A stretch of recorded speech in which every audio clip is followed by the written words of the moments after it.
Okay, everybody, so recent research overwhelmingly found that family time ranked as the top personal priority among Americans, regardless of how much time they actually devote to it. 3/4 of U.S. adults said a family is one of the most important things to them. So how do we make more of it, more of that time? It can be a real challenge for many of us, especially for those of us juggling non-traditional hours, multiple jobs. Joining me now, I have maternal wellness advocate Libby Ward. Libby, thanks for hopping on with me.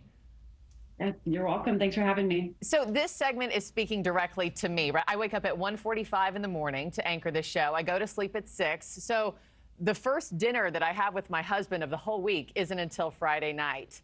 Being two ships passing in the night, it's hard, no matter what way you slice it. Yeah, it's really hard. The childcare, the household duties, scheduling around the untraditional hours is really hard.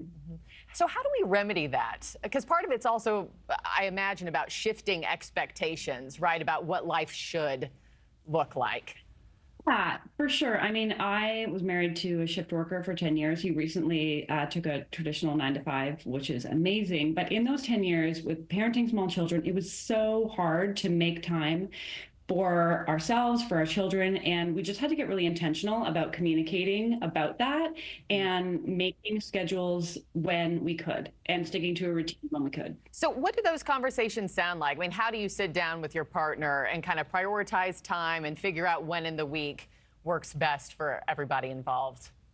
Yeah, I mean, like week to week, it's different. And so we would try to sit down at least once a week and say, when are you going to get time to yourself? When am I going to get time to myself? When are we going to have family time? And it didn't always happen, but at least sitting down to have that conversation made it an intentional thing that we were both going to get time with our family and also time to ourselves. Yeah. And when it comes to raising kids, you know, I'm a new mom myself. I have a 7-month-old at home.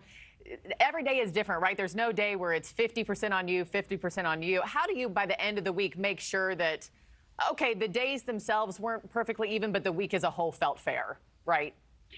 Yeah, I mean, and even then, the whole week isn't always going to feel fair. But I think if both partners are going into it with the intention of we are prioritizing one another, it pretty much will equal itself out when you have that intention and you have those conversations. Problems tend to arise when you don't have the conversation and it's assumed that one person is going to be managing the scheduling and managing the kids, and those conversations aren't happening. That's when it's being unequal over longer periods of time. Yeah, and things start to fester. But I like your point about not comparing, because comparison is the thief of joy, and you got to just enjoy and make do with what you have. Libby Ward, thank you so much for joining me.